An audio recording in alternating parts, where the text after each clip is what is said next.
जय हिंद साथियों। मेरा नाम है खुशबू और स्वागत है आप सभी का मेरे YouTube चैनल पर।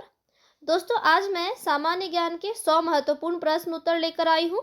दोस्तों, मैंने सारे प्रश्न सेलेक्टेड और इम्पोर्टेंट लिए हैं जो आपके आने वाले एग्जाम के लिए काफ़ी महत्वपूर्ण हैं।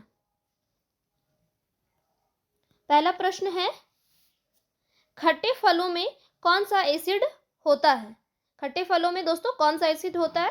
तो इसका सही जवाब है साइट्रिक एसिड। खट्टे फलों में साइट्रिक एसिड होता है। अगला सवाल है, भारत में प्रधानमंत्री के ओहदे को क्या माना जाता है? दोस्तों, भारत में प्रधानमंत्री के ओहदे को कार्यकारी प्रमुख माना जाता है। क्या माना जाता है? कार्यकारी प्रमुख। दोस्तों, अगला सवाल है, ताजमहल, बीबी का मकबरा, एतमुद्दौला किस चीज के स्मारक है? सही जवाब होगा मृत व्यक्ति के। ताजमहल, बीबी का मकबरा और एतमुद्दौला का मकबरा मृत व्यक्ति का स्मारक है। अगला सवाल है, सम्राट अशोक किसका उत्तराधिकारी था? तो दोस्तों, सम्राट अशोक जो था वो बिंदुसार का उत्तराधिकारी था। किसका उत्तराधिकारी था? बिंदुसार का। अगला सवाल है, भारतीय संविधान को पहली बार कब संशोधित किया गया? तो दोस्तों, इसका जवाब है 1950। भारतीय संविधान को पहली बार 1950 ईस्वी में संशोधित किया गया था। अगला सवाल है, रॉलेट एक्ट को किस वर्ष लागू किया गया था? रॉलेट एक्ट को किस वर्ष लागू किया गया था? तो दोस्तों, इसका जवाब है 1919। रॉलेट एक्ट 1919 को लागू किया गया था। अगला सवाल है, महाराणा प्रताप बुलबुल किसे कहते थे? महाराणा प्रताप बुलबुल किसे कहते थे? तो सही जवाब है अपने घोड़े को। महाराणा प्रताप बुलबुल अपने घोड़े को कहते थे। अगला सवाल है, बॉक्सर इनवाइंडर होलीफील्ड को किस नाम से जाना जाता है? तो दोस्तों, इसका जवाब है द रियल डील। अगला सवाल है, सिंधु घाटी सभ्यता का बंदरगाह कहां पर था? तो दोस्तों, इसका जवाब है लोथल।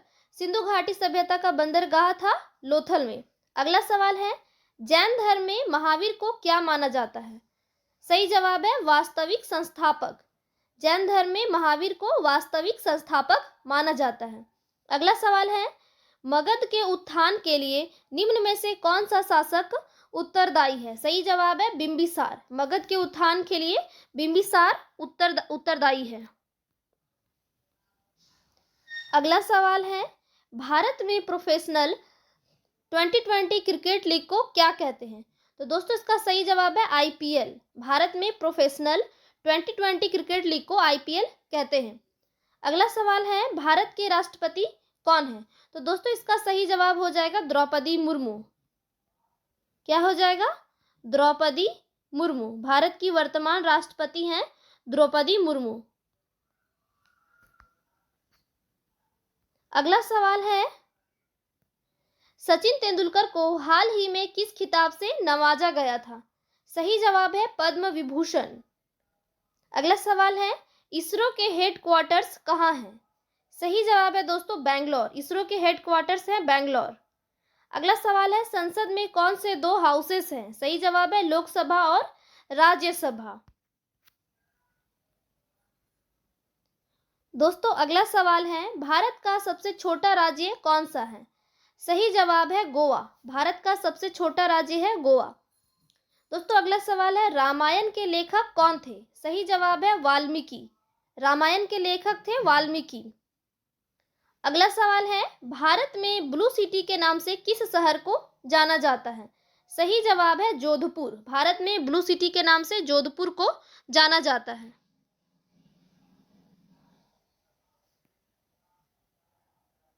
दोस्तों, अगला सवाल है, भारत में कौन सी नोट इशू सिस्टम फॉलो की जाती है?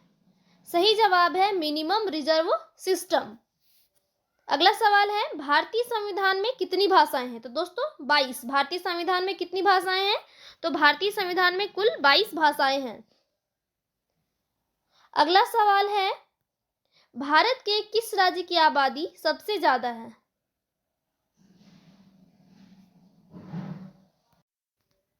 दोस्तों, इस सवाल का जवाब है, भारत के किस राज्य की आबादी सबसे ज्यादा है? तो इसका सही जवाब हो जाएगा यूपी, यानी कि उत्तर प्रदेश। भारत की सबसे ज्यादा आबादी जो है उत्तर प्रदेश की है। अगला सवाल है, मिल्खा सिंह को क्या कहा जाता है? सही जवाब है flying Sikh of India. Milkha Singh को फ्लाइंग सिख ऑफ इंडिया कहा जाता है। अगला सवाल है, भारत का सबसे बड़ा राज्य कौन सा है? सही जवाब है राजस्थान। भारत का सबसे बड़ा राज्य है राजस्थान। अगला सवाल है, भारत के 14वें प्रधानमंत्री कौन है? सही जवाब है नरेंद्र मोदी। अगला सवाल है, गुप्त काल में कौन सी गुफाएं निर्मित की गई थी? सही जवाब है अजंता गुफाएं। गुप्त काल में अजंता गुफाएं निर्मित की गई थी। अगला सवाल है, अजूबों में से कौन सा अजूबा आगरा में स्थित है? 7 अजूबों में से कौन सा अजूबा आगरा में स्थित है? सही जवाब है ताजमहल। अगला सवाल है, सह्याद्री को और किस नाम से जाना जाता है? सही जवाब है द वेस्टर्न घाट्स। अगला सवाल है, भारत की सबसे पुरानी पर्वत श्रृंखला कौन सी है? सही जवाब है अरावली पर्वत। अगला सवाल है, ट्विन सिटीज कौन से दो शहरों को कहा जाता है? सही जवाब है हैदराबाद और सिकंदराबाद। अगला सवाल है, भारत के राष्ट्रपिता कौन है? सही जवाब है महात्मा गांधी। भारत के राष्ट्रपिता हैं महात्मा गांधी। अगला सवाल है, हमारा राष्ट्रगान किसने लिखा था? सही जवाब है रविन्द्रनाथ टैगोर। हमारा राष्ट्रगान रविन्द्रनाथ टैगोर ने लिखा था। अगला सवाल है, father of the Indian constitution किसे कहा जाता है? सही जवाब है doctor B R. Ambedkar. Father of the Indian constitution doctor B R. Ambedkar को कहा जाता है। अगला सवाल है, भारत का गणतंत्र दिवस कब मनाया जाता है? सही जवाब है 26 जनवरी।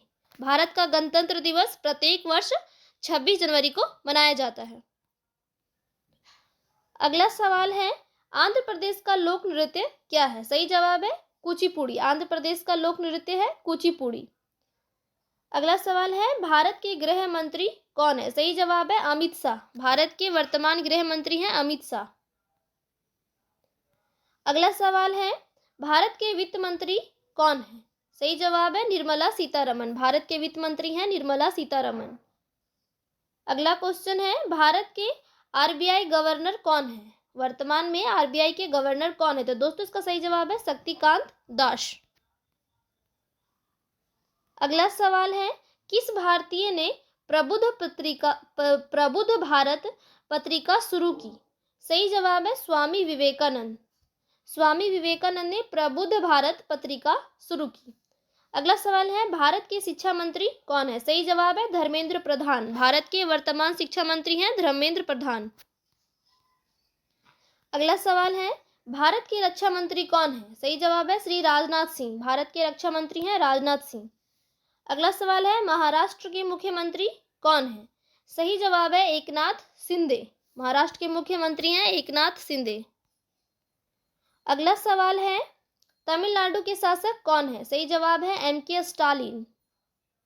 अगला सवाल है, दुनिया में 2020 से कौन सी वैश्विक महामारी चल रही है? तो दोस्तों इस सवाल का सही जवाब है कोरोना वायरस। 2020 से भारत में पूरी दुनिया में कोरोना वायरस महामारी चल रही है। अगला सवाल है, फेसबुक के संस्थापक कौन है? तो दोस्तों इसका सही जवाब है मार्क जुकरबर्ग। फेसबुक के संस्थापक हैं मार्क जुकरबर्ग। अगला सवाल है, भारत में पहला फोन कब लॉन्च किया गया था? सही जवाब है 1995। भारत में पहला फोन 1995 ईस्वी में लॉन्च किया गया था। अगला सवाल है, भारत के वर्तमान प्रधानमंत्री कौन है? तो दोस्तों भारत के वर्तमान प्रधानमंत्री हैं नरेंद्र मोदी। अगला सवाल है, सीए का फुल फॉर्म क्या है? सही जवाब है चार्टर्ड अकाउंटेंट। सीए का फुल फॉर्म है चार्टर्ड अकाउंटेंट। दोस्तों अगला सवाल है, भारत में लाइसेंस प्राप्त करने की आयु क्या है? तो भारत में लाइसेंस प्राप्त करने की आयु है 18 साल। अगला सवाल है, पटना नगर का प्राचीन नाम क्या है? तो दोस्तों पटना का प्राचीन नाम है पाटलिपुत्र। अगला सवाल है, 1930 की प्रसिद्ध नमक यात्रा सत्याग्रह का नाम क्या था? तो दोस्तों इसका जवाब है दांडी यात्रा। 1930 ईस्वी में जो नमक सत्याग्रह यात्रा हुई थी उसका नाम था दांडी यात्रा। अगला सवाल है, सीमांत गांधी किसे कहा जाता है? तो दोस्तों सीमांत गांधी के नाम से खान अब्दुल गफ्फार खान को जाना जाता है। अगला सवाल है, वंदे मातरम गीत के लेखक कौन थे? सही जवाब है बंकिम चंद्र। वंदे मातरम गीत के लेखक थे बंकिम चंद्र। अगला सवाल है, कौन सा भारतीय स्वतंत्र भारत का पहला गवर्नर जनरल था? सही जवाब है राजगोपालाचारी। भारतीय राजगोपालाचारी जो थे स्वतंत्र भारत के पहले गवर्नर जनरल थे।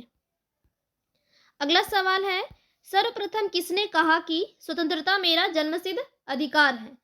दोस्तों सर्वप्रथम बाल गंगाधर तिलक ने कहा था स्वतंत्रता मेरा जन्मसिद्ध अधिकार है। अगला सवाल है, मोहनजोदड़ो को किस एक नाम से भी जाना जाता है? तो दोस्तों मोहनजोदड़ो को माउंट ऑफ डेड के नाम से भी जाना जाता था।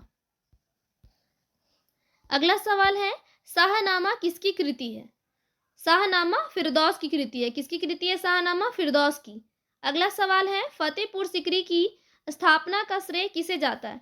दोस्तों फतेहपुर सीकरी की स्थापना का श्रेय अकबर को जाता है। किसे जाता है? अकबर को। अगला सवाल है, राज्यसभा को स्थायी सदन क्यों कहा जाता है? क्योंकि इसे कभी भंग नहीं किया जा सकता। राज्यसभा को स्थायी सदन कहा जाता है क्योंकि इसे कभी भंग नहीं किया जा सकता। अगला सवाल है, संविधान में संशोधन कैसे किए जा सकते हैं? तो दोस्तों जनमत संग्रह से संविधान में संशोधन कैसे नहीं किए जा सकते? तो जनमत संग्रह से संशोधन नहीं किए जा सकते हैं। अगला सवाल है, भारत में पहली बार कब आपातकाल घोषित किया गया था? तो दोस्तों भारत में पहली बार 1962 ईस्वी में आपातकाल घोषित किया गया था।